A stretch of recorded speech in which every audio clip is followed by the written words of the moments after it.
जीवन का सत्य एक ही है। हाँ, जो हम सच बोलते हैं वो एक सत्य का छोटा सा पार्ट है, लेकिन जब तक हम अपने व्यवहार में, अपनी वाणी में, स्वभाव में, विचार में, आचार में, जब तक हम सत्य को नहीं लेकर आते, यानी हम सत्य को जीना नहीं शुरू करते, तब तक हम कह सकते हैं कि हम सत्य के मार्ग पर नहीं हैं। लेकिन जैसे जैसे हम सत्य के मार्ग पर चलना शुरू होते हैं, हम झूठ की दुनिया से दूर होते चले जाते हैं। फिर यही सत्य की दुनिया हमारे जीवन का हिस्सा बन जाती है। फिर हमें जो देखना है हम वही देखते हैं, जो हमें सुनना है वही सुनना है, वही जो हमने खाना है हमने बस वही खाना है। हम फिर बहुत अपने आप में चूज़ी हो जाते हैं कि हमें कुछ भी ऐसा नहीं करना है जो हमें सत्य के मार्ग से जरा सा भी भटका दे।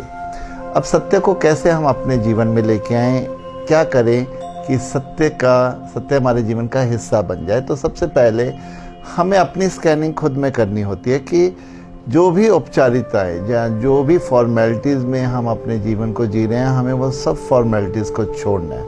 अपने रिश्तों में जो भी हम दूसरों से एक्सपेक्टेशंस लेके चलते हैं, हमें उस एक्सपेक्टेशन से बाहर आना है।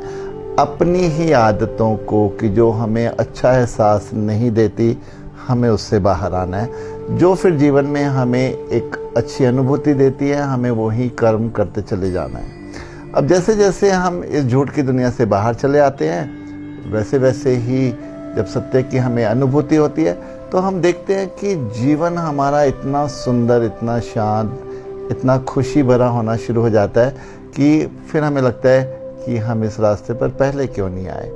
और इस रास्ते पे हमें जो है ध्यान, ज्ञान, ये हमें बहुत सहयोग देते हैं। फिर हमें पलट कर नहीं देखना होता कहीं पे भी, हमें फिर कोई सेक्रीफाइस, कोई कंप्रोमाइज़ नहीं करके चलना। एकदम हमें नेचुरल होकर जीना है, एकदम सरल सहज होकर इस दुनिया के साथ चलना है। क्योंकि सत्य के लिए कोई भी ऐसी ये नहीं है कि हमें सत्य को परखना है। सत्य ऑलरेडी एक परखा हुआ है जिसमें कोई भी एक किंतु परंतु नहीं है। और यकीन मानिए, जो सत्य के नियम हैं वो इतने शुद्ध हैं, इतने सरल हैं कि हमें लगता है कि ईश्वर का आशीर्वाद हम पर पूरा बना हुआ है।